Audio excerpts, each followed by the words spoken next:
So my phone says it's 10 o'clock. What do people think? We go ahead?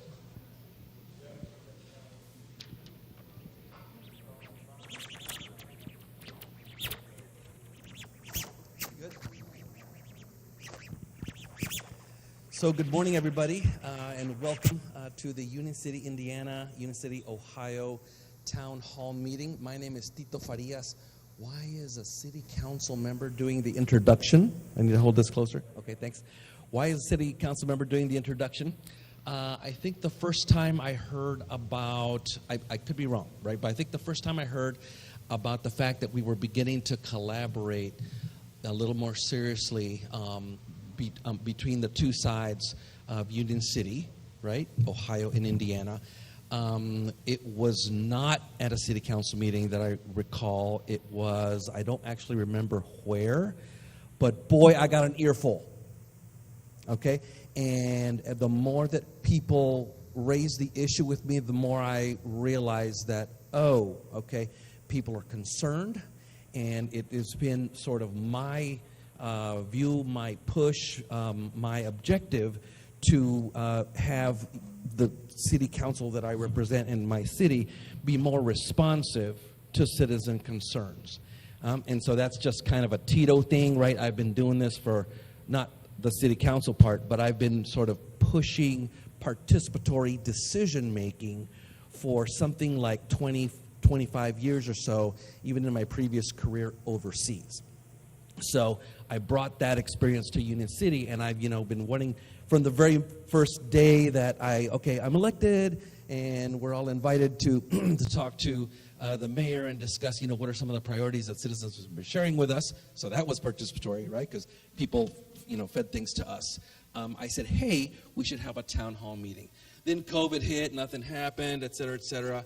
But this issue, there was sufficient push from enough people at different levels, including through myself and other city council members and the mayors, that people were asking questions. So I thought it would be very important that we open it up so that people know what's going on. There are a lot of misconceptions out there, and so the way we've structured is try to respond or basically inform what it really is and what is not, and then open up to questions.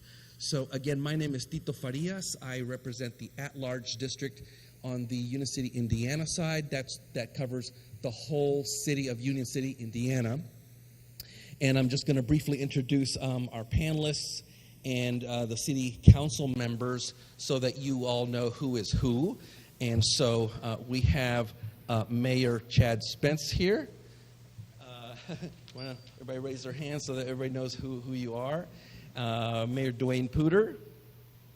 Okay, we have Eric Hyatt and Mark Adder, both of them directors of public safety, and we'll explain that a little more, of course.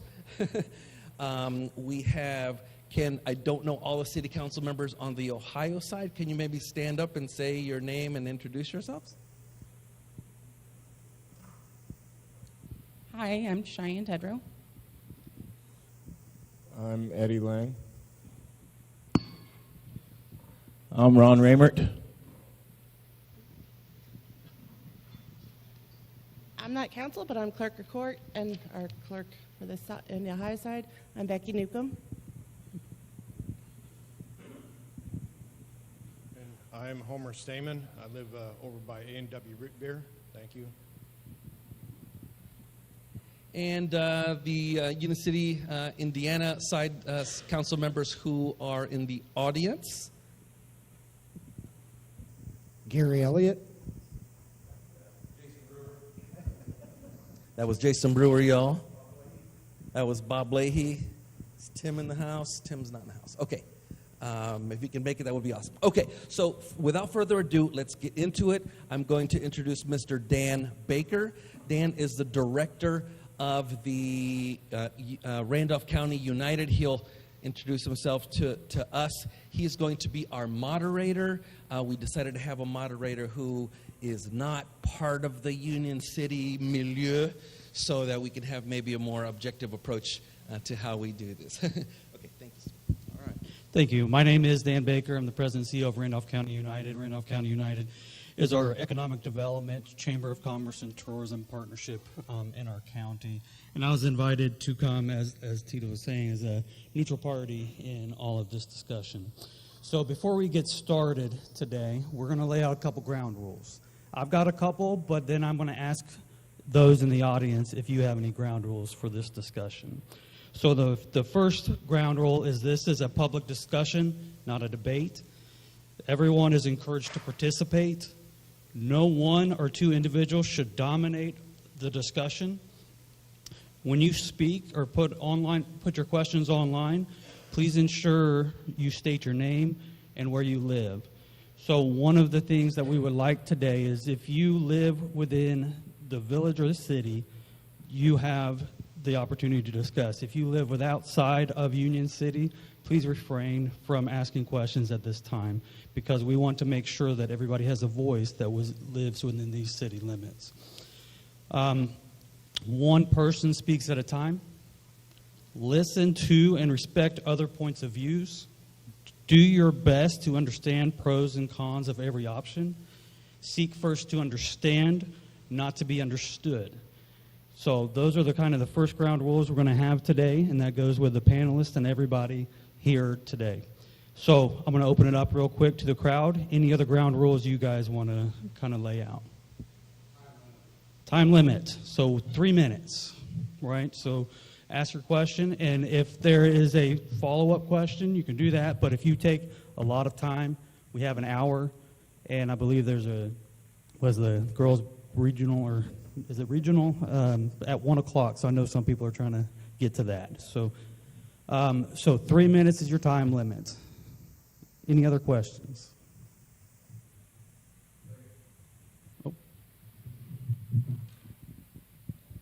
I just want to remind people that this is the discussion here, please. I mean, we've got a lot of things to talk about, a lot of issues on both sides of the state line. If we could keep it to things that are germane about the actual collaboration between the two sides. I mean, I know people want to talk about street signs and house buildings and this, that, and the other, right? We understand that. I'm here, catch me after the meeting. Or send me a text or something. And council meeting Monday night, thanks so much. Or on the Ohio side, next council meeting is the 20th on the Ohio side. So talk to your council members for that kind of thing. But here, please, let's keep it things that are related to the actual collaboration between the two sides. It'll save us all time. Love you. All right, thank you. So before we open up to questions, we're actually going to have a quick presentation by Mayor Spence, and then we're going to go through some projects and achievements with Mark and Eric real quick. Don't take all the time. I think we're good. All right. Well, welcome. Appreciate every one of you coming out here this morning. Go ahead and start. We've got a challenge on both sides of the line. I don't care where you live. If you live in a small town, our challenges are many. Aging populations, and not to be disparaging at all, but I'll tell you what, the average age in here is not high school or right out of high school level. Most of the people that make the backbone of small communities now are our older generations, which is awesome from wisdom and experience and everything like that, but it's a challenge when you talk about growth. Outflow of young adults, kind of what I just touched on. A lot of our graduates, they leave. Fishers, Carmel, Noblesville, the sucking sound, the vacuum sound you hear in the middle of Indiana, taking all of our youth. Declining birth rates. Aging and limited housing stock. Limited rental housing that is in adequate condition. Declining downtowns and incompatible development in historic areas, threatening the loss of character. Aging infrastructures, lack of transportation options. Limited resources affecting or impacting departments within these small towns. On and on and on and on. And this isn't unique to just our area. These are what a lot of small towns, especially in the Midwest, face. We look at some of the challenges, breaking it down even further when we talk about departments. The average age of a firefighter is going up. That's probably good if you're a pilot, not necessarily good as a firefighter. Go on, next one. Further analysis. Not only is the age going up, the number of firefighters is going down. That's counterintuitive because our population isn't going down. So it's tougher to find guys that are willing to run into a burning house or a situation and put their life on the line to save someone else's. Next slide. The number one challenge for police officers in 2022 was recruitment and retention. Lower pay and fewer benefits than larger nearby markets. I've heard the complaint, if I've heard it once, I've heard it at least, I kid you not, 45 times. Why are our officers so young? Because we train them and then they leave for higher pay. And then we start all over again. Again. And again. And it's not to disparage our young officers either. God bless them that they're willing to step up and help. But we've got to understand the root cause of the challenge that we're facing. What are we going to do? How are we going to address all of this? Well, we've got some options. Research has demonstrated that a successful community, at least, has a vision for the future. They inventory their assets. They build plans on the enhancement of existing assets. They use education and incentives. They cooperate with neighbors for mutual benefit. They pay attention to community aesthetics. All of these things are critical to building a stronger, successful, vibrant community. Collaboration, as one would have it, has become the measuring stick, if you will, for numerous grant initiatives in the region. Okay, it's like, okay, wait a second, you're skipping over some stuff. You jumped into grants. Well, a lot of the things you've seen happen over time have been, by the grace of God, through the grant process. Our wastewater facility project on the Indiana side is a glowing example of that. Moving a rail tower, Vision Corner, grants after grants after grants. And like Vision Corner, the reason why it garnered such high accolades through the grant process, through the READY process, it was I know you people are probably sick, some are sick and hear me saying this, but it was the number one ranked project in the READY round number one for 8 counties, our region, out of 142 projects. It was ranked the highest because it was collaborative in nature. A lot of people jumped in, rolled their sleeves up, and worked together to make it happen. And it serves a region. And so collaboration has become the narrative of thinking differently and operating more efficiently in today's marketplace. Next one. So opportunity for collaboration can definitely benefit this community if we're open to it. Ways for us to optimize our staff, ways for us to utilize our space efficiently. We don't have endless fields to pull from, or endless structures. Energy and resource efficiency, maintenance. The more stuff you have, anybody can attest to this, the more there is to fix or take care of. And enhance teamwork. Next one. So how did this come about?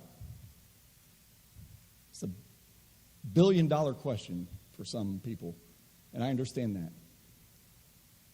Well, everything you just previously saw, we know we were tasked with. It's like, what do? We're losing people. We're not paying enough. Our structures are, some of them are dilapidated. How are we going to fix this? Well, when the concept was even mentioned of this coming together, and I was told, this has been tried before, Chad. It's not the first time this has been attempted, and I didn't know. And that's fine. But the first thing I did was call our state reps, because I need to know from the state level if this is even possible. And some people say, why didn't you ask the community if you wanted to do this? Well, it doesn't matter what you guys say. It doesn't matter what I say. It doesn't matter what we think. If the powers above us said, no, you're not doing this, you can't do it. Done. It would be foolish to waste our time. I'm sure everybody has things they could be doing this morning. I was out taking lights down at the park this morning. Everybody could be doing something different right now and not being here. I didn't want to have us go through this rigmarole if we couldn't even do this to begin with. And so, a bit to my surprise, and I'll be honest with you, I'm being transparent, there was a part of me that said, please tell us we can't do this. Because I knew this wasn't going to be an easy path to travel. And this was not anything that I bargained for when I took office, because this was not on my agenda I wanted to address the downtown and housing. That's why I wanted to go after. Not my worst nightmares that I think about trying to pull two sides together, that when I grew up on the high side, I could remember folks hating each other just because of this imaginary line that exists on some ground. Whatever. So I vetted it, not only the State House, our rep actually vetted with different agencies, and so did our heads of our departments. The answer is yes, there's nothing that prevents you from doing this. The only thing we encountered, it's not illegal or anything. The only thing we encountered that was an obstacle, and obstacles are opportunities actually, is you can't detain someone, you can't arrest someone and then detain them across state lines. It's the only thing we've encountered. Everything else, have at it, is essentially what we were told, under the premise of establishing agreements by both sides. So, even though we found out the answer was yes, how the heck do we answer the how and prove the why? How do we go about this? It's one thing to think you can do something. It's another. I feel like my dad's in the audience. He's always the one with the phone that's still on, so sorry. But how do we address the method of getting this accomplished? Well, next slide. We looked at our budgets, line by line by line. Next slide. We looked at the budgets in a way of, okay, if we were to work together, what are things that we would be eliminating because of duplication? And if you want to take this down to your own situation, it would be a hard sell for someone to say, Chad, I want you to buy another push mower. I know you've got a push mower that's brand new and it works just fine. I want you to buy a second one. So you have two push mowers. I don't need two push mowers. No, I want you to buy a second one. Have a second one. Why do I need a second one? Because you've got a line in your property. We want you to have two. Makes no sense. That's what we've done for a century and a half. Next slide. So we looked at every budget, both budgets, and where could we save? Where could we save? And what we found out is we have immense opportunities to save and to spend our dollars wisely, much more wisely. And the sad thing is we know we need to do a lot in this community to grow and improve. And we're voted for, and we make hiring decisions to be good stewards of our resources. But yet then when it's almost like we turn a blind eye and say, well, we're not going to make the best use of our resources because of, again, of a imaginary line. We're not being good stewards of our resources the way we have been. And that's not a knock on any political regime, not a knock on any leadership of any previous era. It is what it is. So, go ahead and keep flipping forward.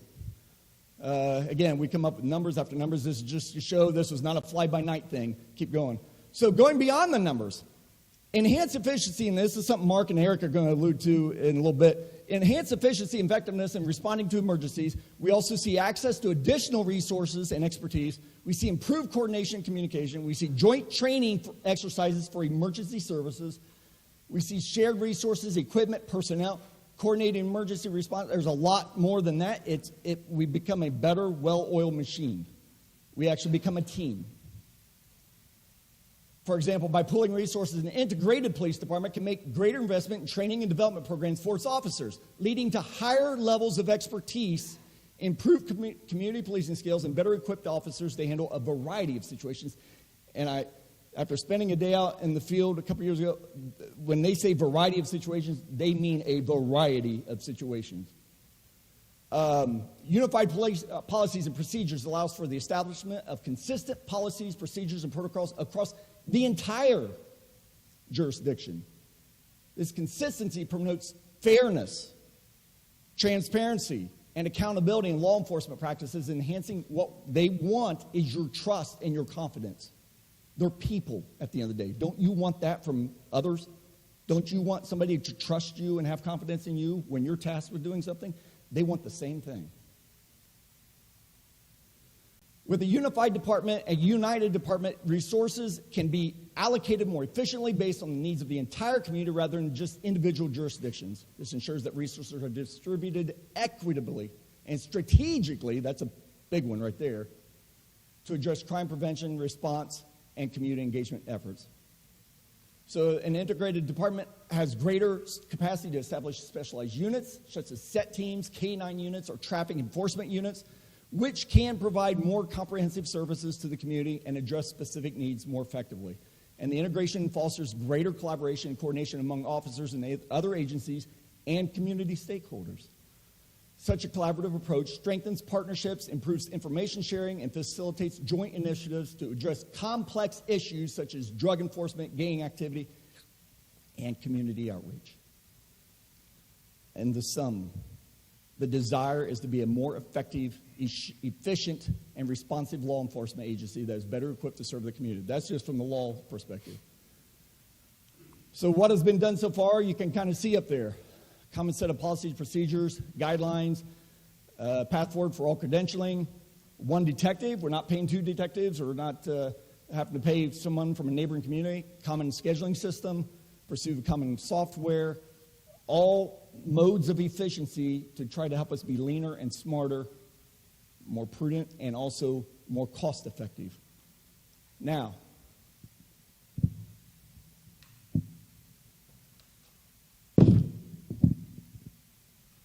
I'm going to boil this down to what I think the issue is, and this is coming from Chad the citizen, not Chad the mayor. Okay? What is this? It's a battery pack. Does everybody agree that this is a battery pack? Do we have uniform agreement that this is a battery pack? Okay.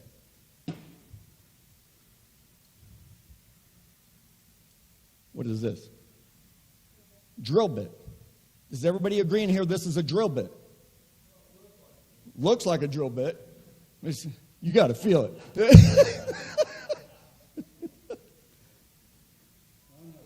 I'm not sure. Got anybody that can help him verify? Does that look like is that a drill bit? It is to her. Okay. All right. So we got battery. We got drill bit.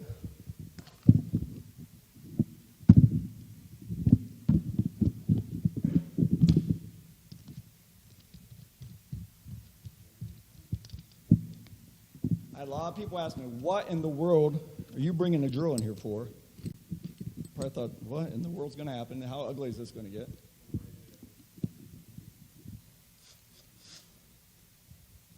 Now, is this still a drill bit? It is attached to drill, but it's still a bit, isn't it? Can I convince you that this is a battery now?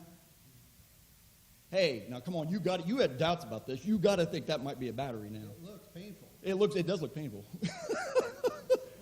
Okay, so this is still a drill bit. Now what is this now? This must be the drill bit, right? This isn't a battery pack anymore, is it? Or is it? It is still a battery pack, isn't it? It's a battery pack and it's a drill bit. And now we can actually do something with it. It doesn't lose its property. It maintains what they are. But they come together and they actually do something more effective now. I'm a Buckeye at heart. I'll always be a Buckeye at heart. Yeah, I know Rick's shaking his head. But I love to see the Hoosiers play basketball. I remember Keith Smart's shot like it was yesterday. But just because I moved to the Indiana side doesn't mean I'm not still Buckeye at heart, but also doesn't mean it doesn't mean I'm not a citizen, not an American, and not someone who just wants to have a good life with a good wife, with good kids, a good roof over their heads, and food on the table. And at the end of the day, when my time comes, and all of our time will come, that we can say, you know what? We had a pretty good time here. Life was pretty all right. That's what it boils down to. This isn't some grand scheme. This isn't some grand government overreach. It's actually the opposite. We're actually contracting versus trying to expand tentacles of government. We're just trying to be smarter. We're just trying to be more effective. We're trying to be collaborative. So, guys, I will turn it over to you.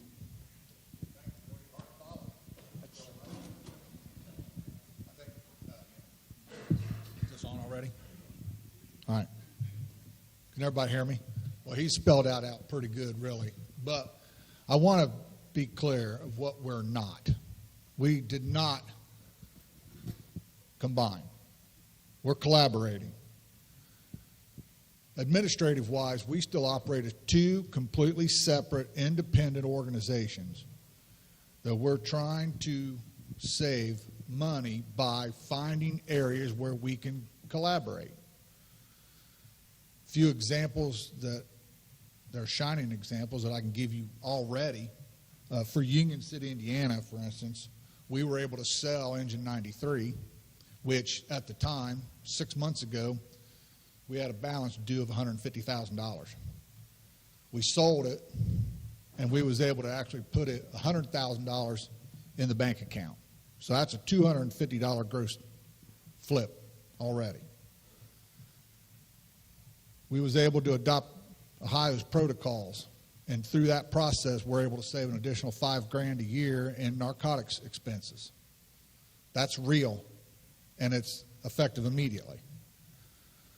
Through that process, we was able to eliminate our backup scheduling of personnel because we have additional resources available to us, and that's another $27,000 savings. It's real and it's immediate. For Union City, they had a truck that broke, and it was going to cost us approximately $22,000 to repair it, but because of this collaborative effort and the duplication of equipment, we were able to sell it instead and put $7,000 in their bank account. That's a gross $29,000 plus fix immediately. It's my understanding that the station that they occupied has some serious deficits, and it was going to cost at least $150,000 to fix it. We're no longer going to have to spend that money. So that's money that we've saved already in a collaborative effort because we've spent our entire lives duplicating services. And like Chad said, I too, born and raised in Ohio, graduated from Seminole Valley, spent the first 19 years of my career with Union City, Ohio Fire Department, spent the last 24 with the Union City, Indiana. I've lived the lie. That state line is just a piece of ground, and it shouldn't be a detriment for our entire community. If our community is going to be successful, it's going to be successful together and not separate. That's all we're doing. We're just trying to be the best stewards of your money and do it in a professional manner, make our emergency response bigger, stronger, faster, more efficiently. Now, by combining the services into one building, we're also able to save on utilities, internet, phone, cable, electric, gas, supplies, building maintenance costs. These are all things that each of us share in and reduce cost. That's better for you. It's going to look from the outside that we're one unit. That's by design. I want corporate America, when they come to Union City looking for a place to grow their business, that it looks like we're one community. We have a fire department. We have a police department. Those things that we can do, we're going to. On the backside, they pay Mark and I to keep them separate administratively, which is what we do. So nobody's paying for everybody else's stuff. We separate that accordingly. Now, what we've done on our side in the meantime to overcome some of the barriers, Chad eloquently put it, they're opportunities for us, not obstacles, but we've met with Ohio and Indiana certification divisions. We had a meeting here in Union City, brought them all in here, had a sit down with them, explained what exactly we're trying to accomplish. They were all very agreeable to it, and they're doing everything they can to help us. Half of our staff are duly certified, and in the meantime, because we're two separate agencies, it's just like it was 6 months ago. We have mutual aid agreements in place that allow us to operate legally. We've met with the Ohio Pharmacy Board and worked out those details. We are in continual communication with Dark and Randolph County Communications Departments to improve those processes since we operate on two separate frequencies and we're trying to work through that process, but it's still a work in progress. Nothing's simple, but I'm willing to do the work. That doesn't matter. So we're doing little things in the background, Knox box conversions. Union City, Ohio has some businesses with Knox boxes in their locations. We have some.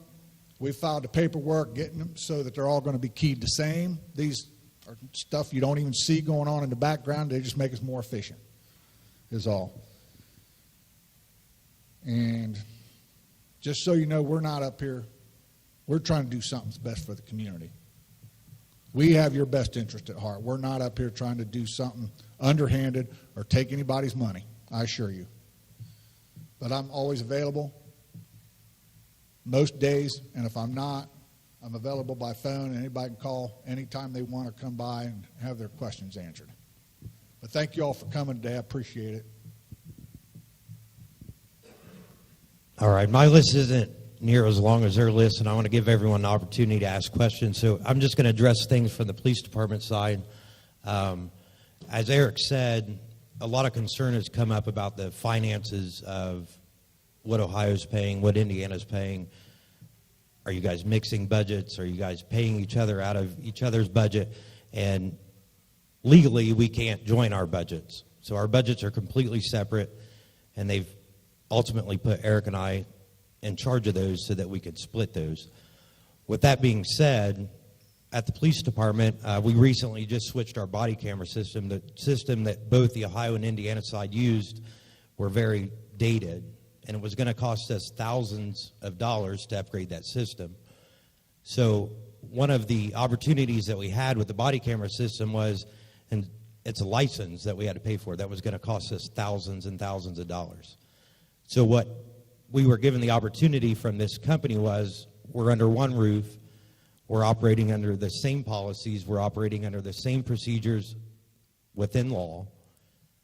So they offered us these licenses for one agency rather than two. So we weren't doubling everything that we were paying.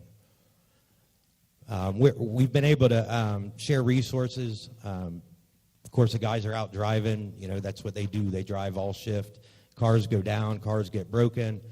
You know, instead of going without, we now have the opportunity to share each other's resources. The Indiana side, we've been in a battle with getting a car delivered to us, properly equipped for the K-9 unit. Thankfully, on the Ohio side, we had multiple vehicles. We had a couple backup K-9 cars. So instead of making the K-9 unit be out of service for months waiting for the car to be delivered to our department, we are able to take one of the Ohio cruisers, bring it right to the Indiana side, put the dog in it, and send the guy out to work.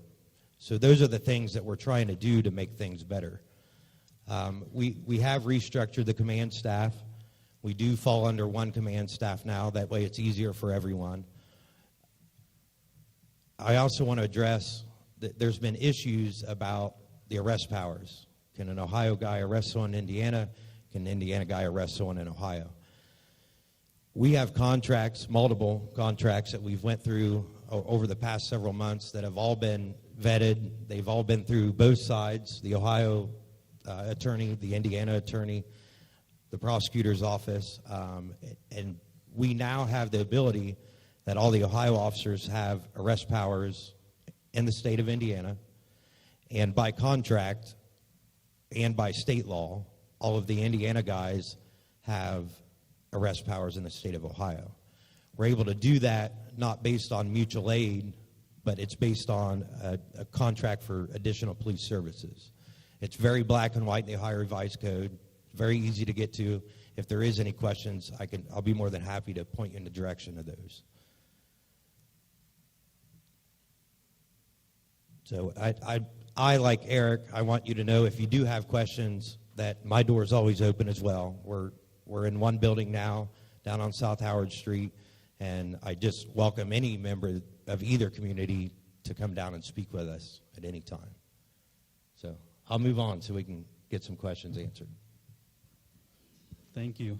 All right, so we're going to open up the floor for any questions. If you could, please, again, state your name, where you're from, and also who the question is addressed to. All right, so I'll bring the mic around to anybody who has any questions. If not, we do have a question online.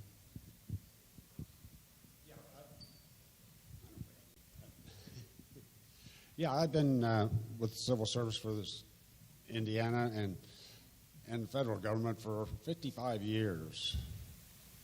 And when I brought a problem up to the city, it seems like they want to convert the problem back that you're the problem for bringing it here.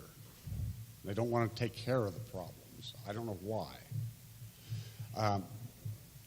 For the chief there, I'd like to say, back in 1960s, we got the mutual aid agreement through. It took us 4 years to get both sides to do it through the legislators in Ohio and Indiana to agree on something to get this done. At the same time, College Corner did it for the school system.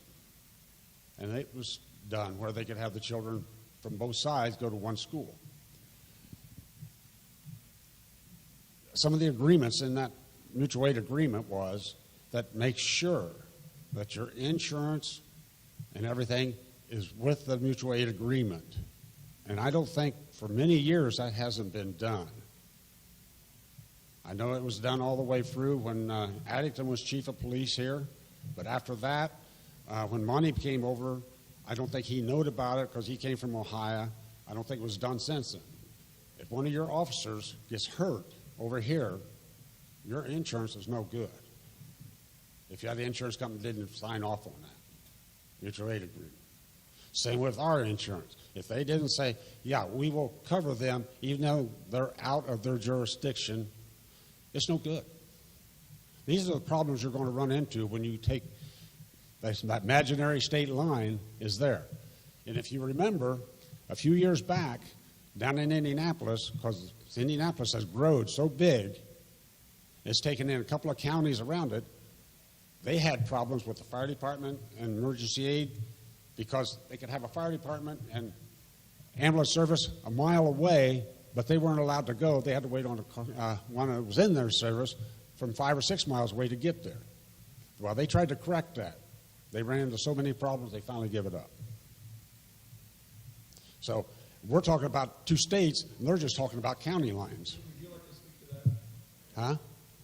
Gentleman behind you would like to speak. Can you give me the mic, please? Okay. Speak loud. Indianapolis Metro PD, Indianapolis Metro FEB, those agencies are currently actively doing this. Steve, I'm sorry. Can you use the mic just so that people online?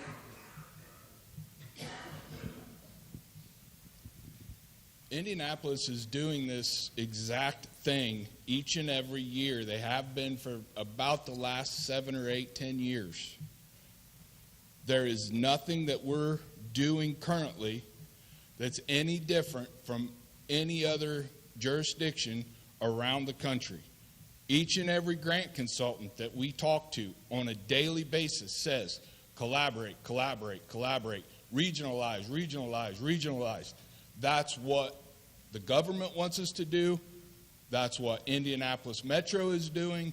Indianapolis Metro gobbles up more community fire departments each and every single year. Same with Indianapolis Metro Police Department. They're growing on an annual basis because this is the most cost-effective, most practical, most realistic way to address every single problem that Mayor Spence just outlined in his presentation. Both of these communities are dying.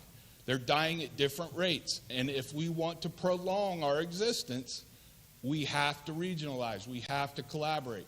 We have to do this. We have to be smarter with the resources that we have each and every day. I get it. I'm like Eric. I started in Union City, Ohio, transferred to Union City, Indiana full-time, first paramedic in East Central Indiana.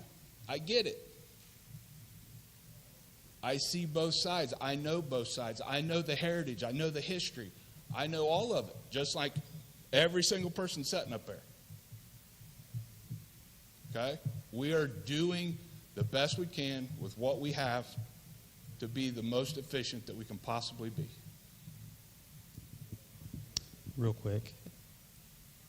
Yeah, Eric.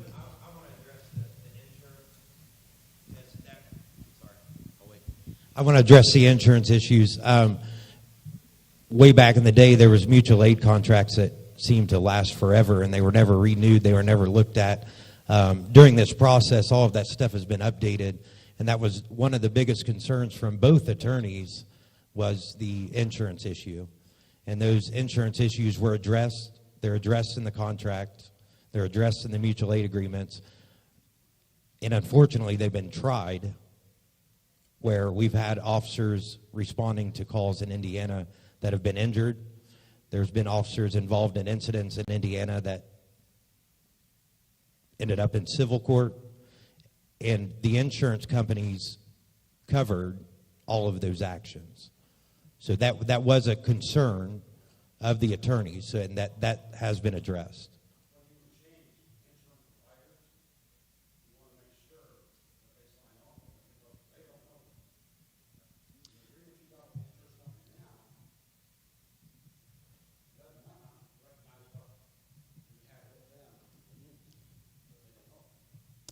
All right, we have a question here in the back. Brent Erickson, I'm on the Ohio side. This would be for Eric. Well, actually for Mark too. If my understanding is correct, then the police department on the Ohio side is no longer being used and everything's here on the Indiana side.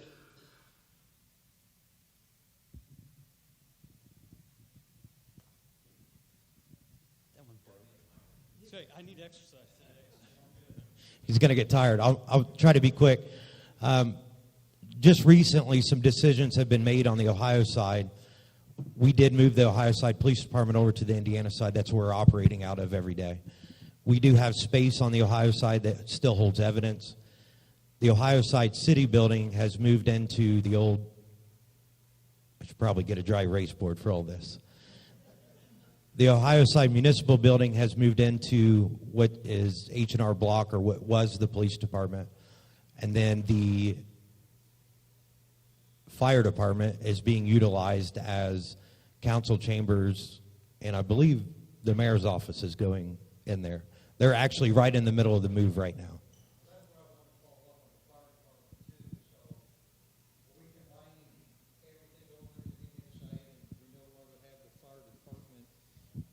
That's correct. The fire department moved in to the Indiana side fire department on January the 4th. Okay.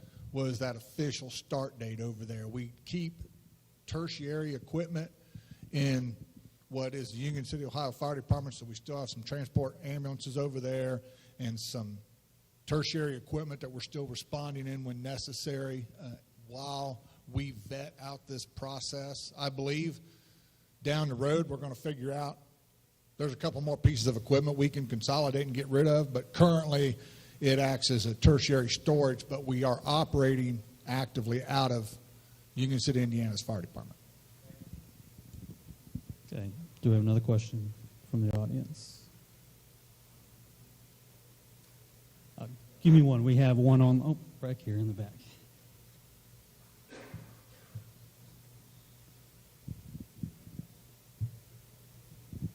My name's Susie Norton, and at the present time, I live in Union City.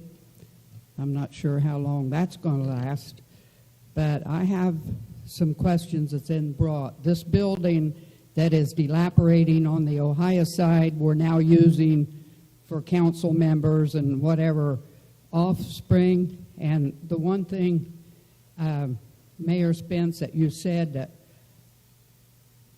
when you said it didn't matter what any of these people think, it does matter. I want to compliment Tito for calling this meeting, because anybody with any education level at all knows communication is where it's at.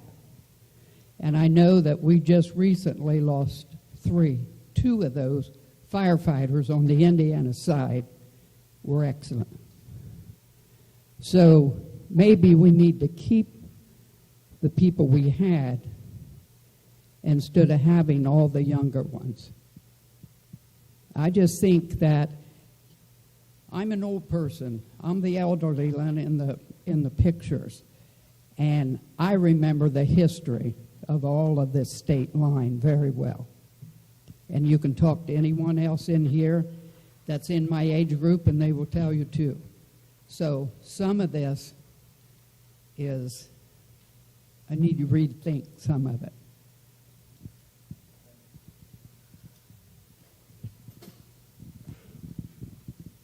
I apologize. I need to clarify. It's not that it doesn't matter what we think. It doesn't matter what we think if the state doesn't allow us to do what we're trying to do. Then it doesn't matter what we want to do if we're not allowed to do it. That's what I'm trying to state. It matters what you think. Please know that. But if we want $1 million and the state says you can't have $1 million, we're not getting $1 million. That's where it doesn't matter that we want $1 million. If they're not going to give it to us, we're not getting it. That's what I was trying to establish. So I apologize. I didn't mean to convey that it doesn't matter what you or I think or Dwayne or Dan or anybody. But it's just the fact that to do any of this, we need to have made sure that it could even be done, that it was allowed. So that's what I was getting to. So thank you for that.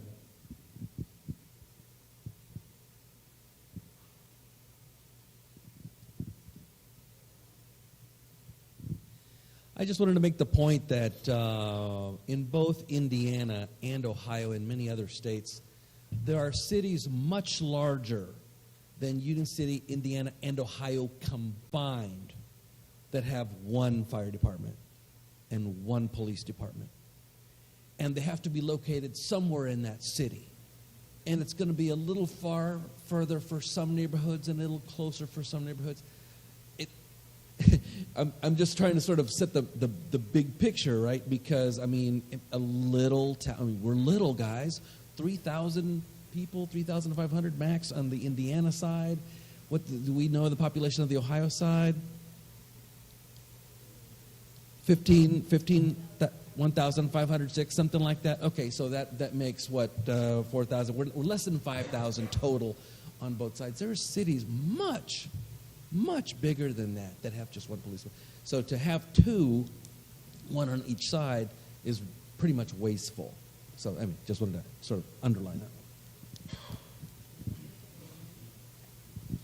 All right, we have a question online from Christy Wells on Facebook.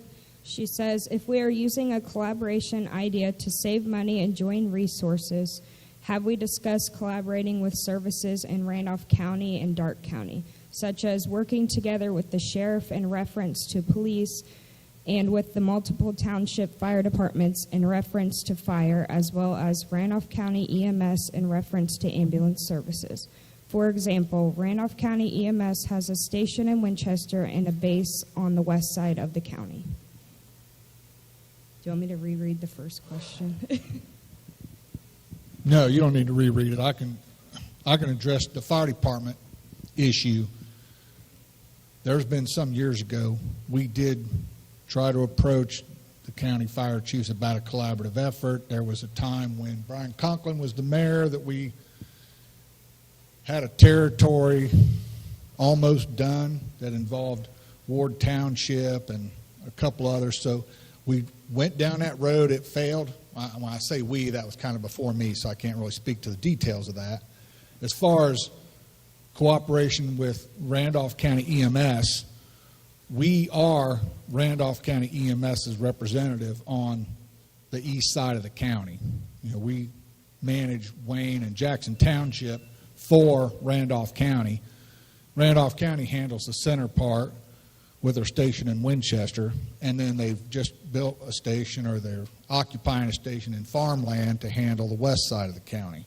So we do have a collaborative effort with Randolph County EMS. The fire departments outside of mutual aid agreements, we don't, and that was at their option, not ours. And I'll let Mark speak to the sheriff's department. I don't know that there's not a collaborative effort between the agencies. I think they work well together. As far as joining their agency and them joining our agency or vice versa. I think it's a geographic issue for starters, and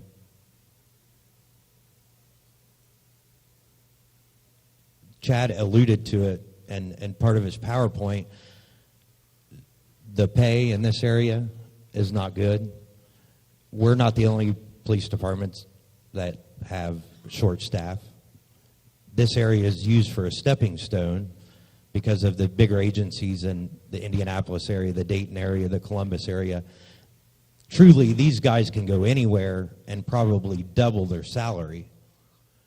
And it's the same for the other agencies that are, we're close to what these other agencies pay, but, we're all short-staffed. I don't know that there's not an agency in this Dark or Randolph County that's not short-staffed. So I don't know that collaborating at that level is even an option right now. All right, thank you. So we do have about 9 minutes left. Are there any other questions in the audience? Okay. All right, Troy Stewart, Walnut Street, Union City, Indiana. I'm all for the collaboration. It makes sense. The issue I have, or the concern I have, is we got a state line that cuts us down the middle in two separate taxpayer bases. All right. That raises a concern for me legally, logistically in that matter. You can say that this has been vetted by legislator or other personnel. Can you provide the documentation that this is legal? Not just a name, not just telling me, but provide that document to me. Give me that comfort. Excellent.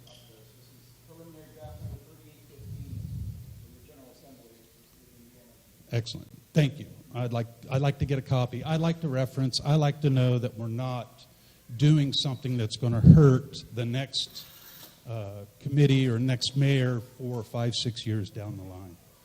The other question I have is on the collaboration front. That's great. We have a vehicle breakdown. We have another one on the Indiana side that can assist. Is there a process in line that will give us more visibility on the fiscal side of this collaboration effort?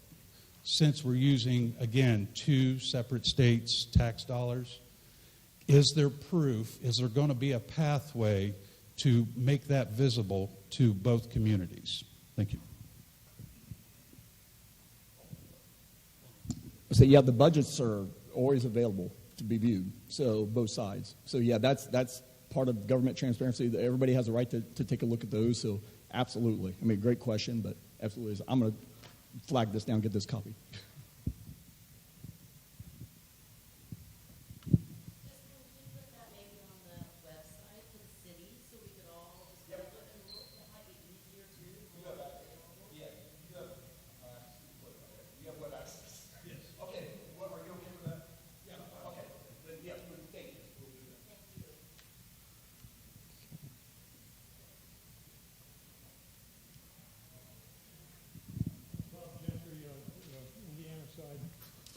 Chad, has that been approved by the state government and signed by the government?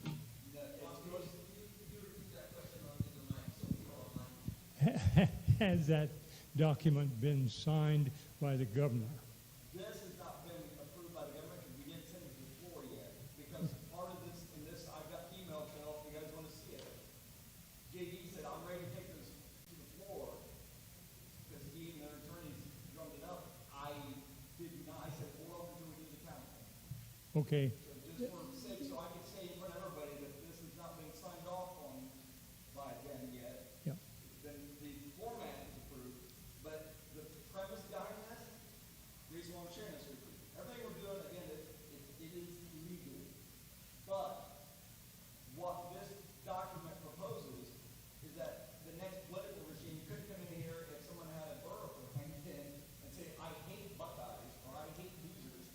We are pulling our stuff out and we're not going to do this anymore. This would prevent that for a term of 20 or 30 years. Okay. Both sides would have to mutually agree to disassociate and to dissolve the contract. And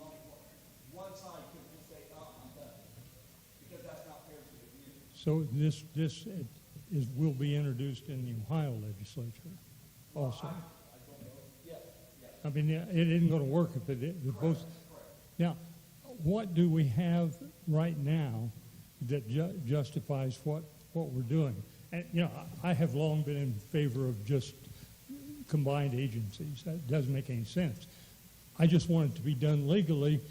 I mean, you know, I make no excuses. I like to watch the dollars, but I also am very much interested in the police department. And I don't want Mark Ader to get in trouble because he's over here on the Indiana side and gets in a firefight. Do you have something in writing that protects Mark, that protects Eric? Do you have something in writing that our insurance company is going to hold, you know, to take responsibility when we're sued? You do, from the state and from the insurance company. From our local government, the attorneys, and our insurance carriers, it's all been addressed. It's all in actually one contract. What you have is opinions from attorneys. What I'm interested in is somebody at the state government level saying, yes, this is okay. I want this to work, but I want it to work legally so that down the line you'll have that document signed on both sides of the state line. I'm very much concerned about the legalities and the logistics of it. Now, the other question I had was, are the two mayors willing to hold a referendum and let people on both sides vote on this? Not just on police and fire, but we could combine our street and water departments. There's all manner of things that could be done if the people want it and we make it legal. It doesn't make any sense to have two of everything. We all know that. But there's a procedure for this. And it seems to me, at least, that the democratic way to do it is get both towns behind it and saying, yeah, we want this. No, I understand what you're talking about. I appreciate that. That's what we've been hired and elected to do. Sorry. That's what we've been hired and elected to do, is to lead this town in the best manner possible and in the most efficient way imaginable and in a way that promotes growth and safety. And we did put it out to a poll. I mean,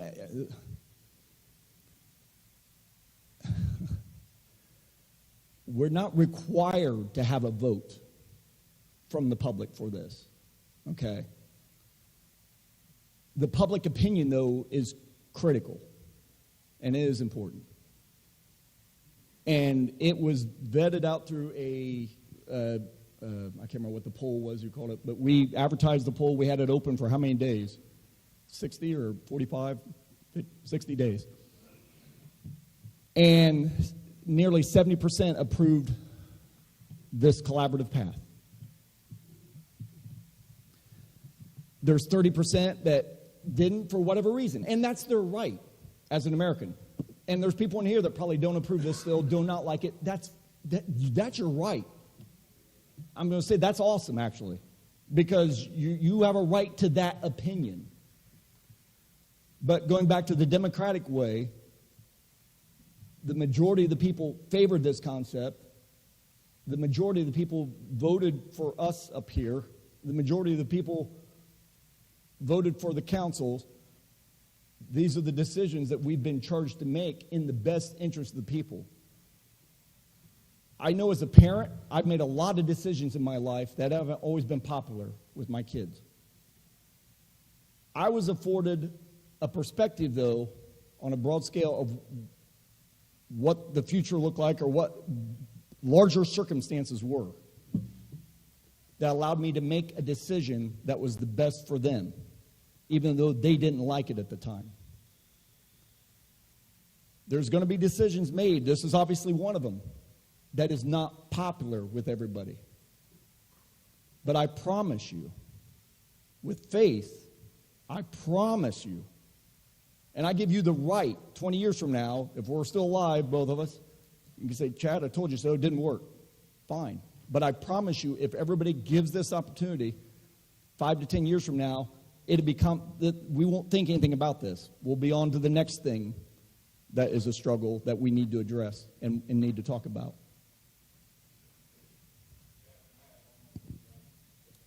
Okay, we are at 11 o'clock, so we'll make this quick because we have one real quick.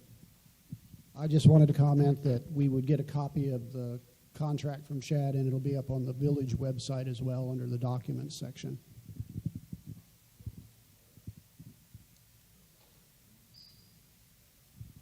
Again, just to be clear, what we're talking about with this collaboration is addressing operational procedures, guidelines, protocol, all right? Day-to-day operational activity. That's what we're talking about with this collaboration. If the communities as a whole would like to take it to a referendum, if you guys want to vote on it, that changes the whole dynamic, because that vote will more than likely look at how we're going to form an emergency services district and become our own taxing entity and do this thing all out. That's really where the vote is going to come in, is if all 5 township governments, the village, and the city all decide to move in that direction somewhere off in the future and form an emergency services district.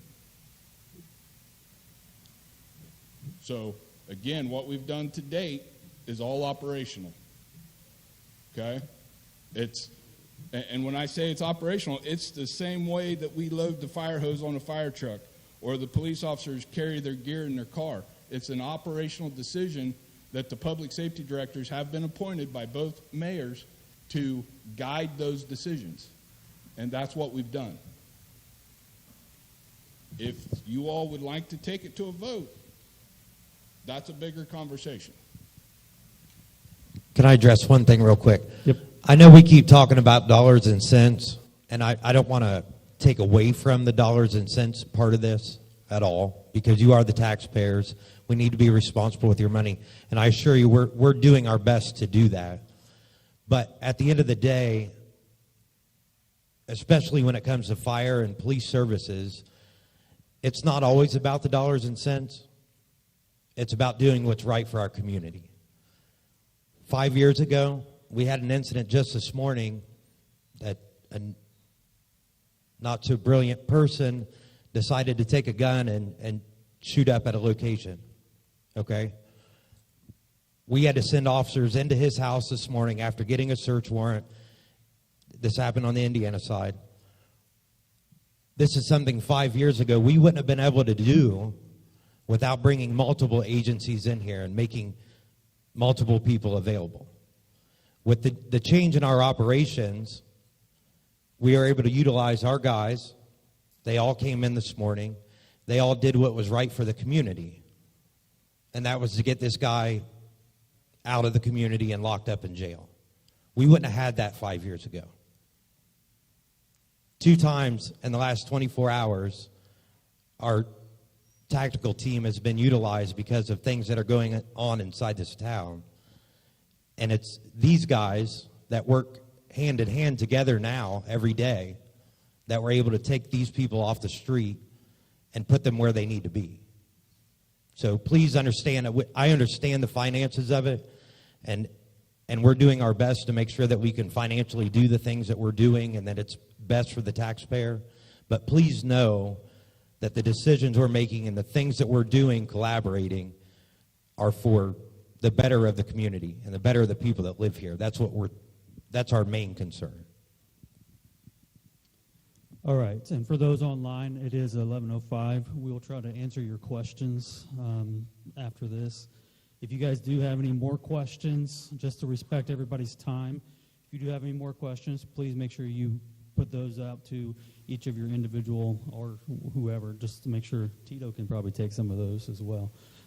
So Real quick, sorry, I know we had another question in the audience, but it is 11:05. I think you had some closing remarks, one of you two. Well, again, thank you guys for being here.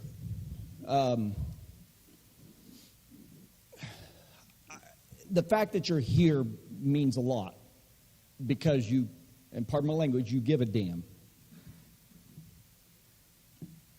I was at the park last night. We were supposed to have a group come out. Larry had talked about a group coming out to help, and they didn't show. And it's frustrating when you try to get things done and people want to say stuff, but when it comes to getting dirty, rolling up your sleeves and getting involved and doing something about something, that's a different story. It's one thing to say, oh, we need this, we need to do that. Why don't they do this? Why do they think that? It's one thing to do that. Armchair quarterbacking is always 100% rate. That's the most successful job in the face of the earth. To actually put yourself in the ring and get bloody, that's a different thing. You're going to take some blows to the face. You're going to fall down a few times, skin your knees. But to get back up and keep fighting, that says something. I appreciate you guys being here because it means you care. And so I would ask you, if you're for this, I would ask that you, when it comes up, people, if you hear somebody in earshot that's saying something about it, if you don't think they've got their facts straight, and you know the facts, set them straight or tell them to see us. Don't let them just continue to spout off. That's what I would ask you as citizens. Let the truth prevail. And just know that, and it's been said again and again, we absolutely positively are trying to do the best for each and every one of you because we're trying to do the best for ourselves too. We live here too. I want my tax dollars spent wisely. I work my tail off. I have 2 full-time jobs. I've never worked so hard in my life, and I've never yearned for death so much in many days. But I know at the end of the day, I want to believe it matters. What we do matters. In this community, we matter. And the things we do today, we've got to be thinking, what are we doing today that, God willing, will help those of us sitting in this room, not us, but those following us 40, 50 years from now. Let's not just think about today. Let's think about what do we want Union City to look like in 50 years? How strong can we make this place? So that's what I would ask. So again, thank you, every one of you. I appreciate you. And again, council meeting Monday night, if you have further questions, or you can email us. City website has our email addresses and contacts. And also, Ohio council meeting is 20th. So, all right. All right.